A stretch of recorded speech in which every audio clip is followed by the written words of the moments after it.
দীর্ঘদিন রাজনৈতিক কর্মসূচিতে নিষ্ক্রিয় থাকার পর আবারও রাজপথে সক্রিয় হচ্ছে আওয়ামী লীগ। নতুন কর্মসূচির মাধ্যমে দলীয় সংগঠনকে চাঙ্গা করার উদ্যোগ নিয়েছে এই দল। এ নিয়ে সাধারণ মানুষের মধ্যে চলছে মিশ্র প্রতিক্রিয়া। তবে আবারও কি সক্রিয় হতে যাচ্ছে এই দল, কি বলছে সাধারণ মানুষ, চলুন জেনে আসা যাক। রক্তের সাথে বেইমানি হবে যদি তাদেরকে আবার বাংলাদেশে রাজনীতি করতে দেয়া হয়। আমি মনে করি এটা হচ্ছে দেশকে অস্থিতিশীল করার একটা পায়তারা। পরবর্তী সেশনে যদি কখনো ক্ষমতার দ্বারপ্রান্তে আসে, ওরা এর সাথে দ্বিগুণ করবে। কেউই কখনো কাম্য করে না, কোনো জনগণই চায় না যে আওয়ামী লীগ আবারও আসুক। আমি মনে করি এটা নতুন করে কর্মসূচি দিচ্ছে, সেই দলটা তাদের কর্মকাণ্ড অতীতে যা করছে তার শাস্তি না হয়ে সে যে এসব করতেছে, আসলে এটা নীতিবিরুদ্ধ কাজ, আইন বহির্ভূত কাজ। অবশ্যই তাদের শাস্তি লাভ করে, তাদেরকে শাস্তি দেওয়া হওয়ার পর তারা যদি এইসব কর্মকাণ্ড পরিচালনা করে তাহলে এটা মেনে নেওয়া যায়। আসলে জুলাই আগস্টে যে একটা গণ অভ্যুত্থান হয়েছে আমাদের দেশে, সেখানে যে দলটি এতগুলো মানুষ হত্যা করার পরেও তাদের মধ্যে এখনো পর্যন্ত কোনো ধরনের অনুশোচনাবোধ আমরা দেখতে পাচ্ছি না, এবং তারা যে তার একটু ক্ষমা প্রার্থনা করবে জাতির কাছে সেটাও দেখতে পাচ্ছি না। এই 4-5 মাস যেতে না যেতে তারা আবারও একটা কর্মসূচি নিয়ে হাজির হয়েছে জাতির সামনে। আমি মনে করি এটা হচ্ছে দেশকে অস্থিতিশীল করার একটা পায়তারা।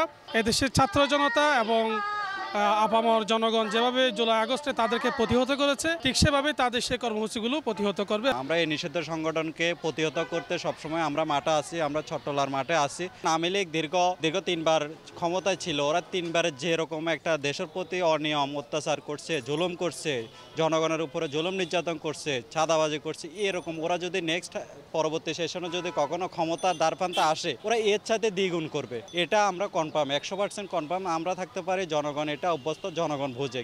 অবশ্যই এটা আওয়ামী লীগ কর্মসূচি দিচ্ছে, যারা ওদের পালানো নেতা আছে তারা হয়তো কর্মসূচি দিচ্ছে পলাতক অবস্থায়, কিন্তু মাঠে ওদের কোনো কর্মী নাই, ওরা কর্মী শূন্য। ওরা কোথায় অবস্থান নেওয়ার মতো ওদের ওরকম পরিস্থিতি নাই, অবস্থান নিতে পারবো না, কারণ আমরা মাঠে সবসময় প্রস্তুত আছি। কেউই কখনো কাম্য করে না, কোনো জনগণই চায় না যে আওয়ামী লীগ আবারও আসুক। আমি মনে করি এটা।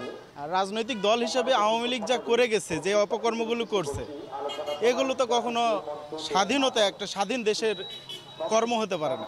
রক্তের সাথে বেইমানি হবে যদি তাদেরকে আবার বাংলাদেশে রাজনীতি করতে দেয়া হয়। আপনারা দেখছেন সরকার এখনো কোনো পদক্ষেপ নেয় নাই, মানে খুনিরা এখনো বাইরে ঘুরে বেড়াচ্ছে। এগুলো হচ্ছে শুধু তারা অনলাইনেই প্রচার করতেছে মানুষের মধ্যে একটা ভয় দেখানোর জন্য, কিন্তু তাদের দেখবেন আপনার সরাসরি কোনো পদক্ষেপ বা কার্যক্রম রাস্তায় করতে পারতেছে না, তাদেরকে এবং করতে দেওয়াও হবে না।